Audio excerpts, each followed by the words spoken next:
ये वो जगह थी जहाँ इंसान कभी कदम नहीं रखता, लेकिन माधो उसकी मजबूरी और लालच ने उसे खींच ही लिया। सदियों से बंद उस हवेली तक जहाँ छुपा था उसका कर्ज मिटाने का एक शैतानी जरिया। एक ऐसा पेन जिससे जो लिखो वो सिर्फ सच नहीं, हकीकत बन जाता है। टूटी खिड़कियों से आती हल्की चांदनी भी जैसे और भयानक बना रही थी हवेली के उस कमरे को। जहां पेन की तलाश में माधो हवेली के अंदर पहुंच चुका था। माधो ने टॉर्च जलाई, दीवारों पर टंगी पुरानी पेंटिंग्स दिखी जिनके शीशे चटके हुए थे और सदियों से धूल खाई हुई थी। कुछ विशेष था उस जगह में जो माधो की नज़रों को बांध रहा था, लेकिन उससे तितर होकर माधो ने जैसे ही अपनी नजरें हटाई तभी चरचराहट की एक आवाज आई। माधो तुरंत पलटा। एक पेंटिंग जो पहले सीधी टंगी थी लेकिन अब अपने आप उल्टी हो चुकी थी। ये तो सीधी थी। और खुद को संभालते हुए माधो जैसे ही स्थिर हुआ, सामने एक लकड़ी का घोड़ा हिल रहा था जैसे किसी ने अभी हिलाया हो। माधो डर के पीछे हट गया। थोड़ा आगे बढ़ने पर एक अजीब सा शीशा था जिसके आकर्षण ने उसे जैसे दबोच लिया हो। धुंधले से शीशे में माधो को अपना चेहरा दिखा जहां सिवाय उसके कुछ नहीं था।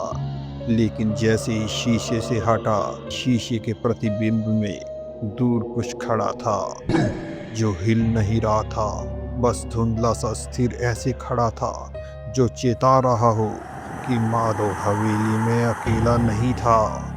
इधर माधो की टॉर्च अचानक बंद हो गई और तभी अंधेरे में उसके बिल्कुल पास से एक आवाज आई।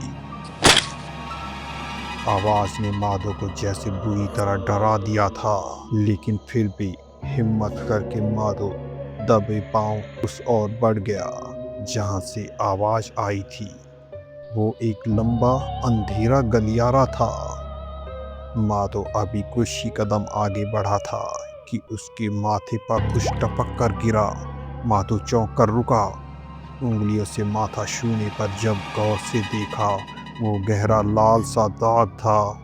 उसका गला सूख गया। उसने झट से उस ओर देखा जहाँ से कुछ टपका था, और जैसे ही उसने नजरें उठाई उसकी सांस अटक गई, आंखें फैल गई। छत से एक आकृति उलझी सी लटक रही थी और अगले ही पल वो आकृति उसकी तरफ झूल कर गिरी। माधव झटके से साइड हट गया और कोशिश के बाद टॉर्च ऑन हो गई और चेहरा साफ हुआ। वो और कोई नहीं, राम प्रसाद था। हाँ, वही झोपड़ी वाला राम प्रसाद जिसने हवेली का राज बताया था। माधव कांपते हुए वहां से एक और हट गया।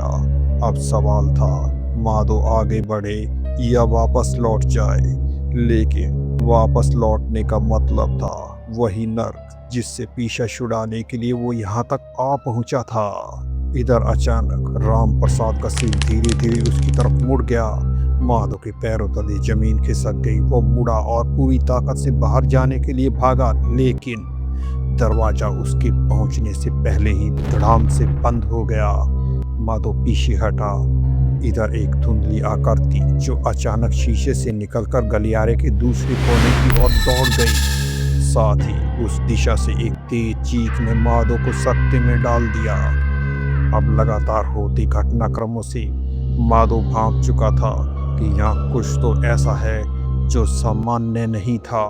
माधव की सांसें भारी हो जाती हैं, पर इस बार उसकी आंखों में डर नहीं था, बस एक मजबूरी और जिद थी। कौन है उधर? बाहर आ, ये लुक्का छिपी का खेल मेरे इरादों को डिगा नहीं सकता। कुछ पल सन्नाटा रहा, फिर जैसे ही माधव पलटा, एक औरत की धीमी इतराती हुई डरावनी हंसी गूंजी। माधव चटकता है, लेकिन इस बार वो पीछे नहीं हटता। वो मुड़ता है और उसी चीख की दिशा में तेजी से चल पड़ता है। आखिर किसकी थी वो चीख? कौन था जो अंधेरे में हंस रहा था? जानने के लिए देखें next chapter, feel the fear only on the time. अगर वीडियो पसंद आई हो तो लाइक करें, चैनल को सब्सक्राइब करें और जाते जाते एक प्यारा सा कमेंट जरूर लिखें।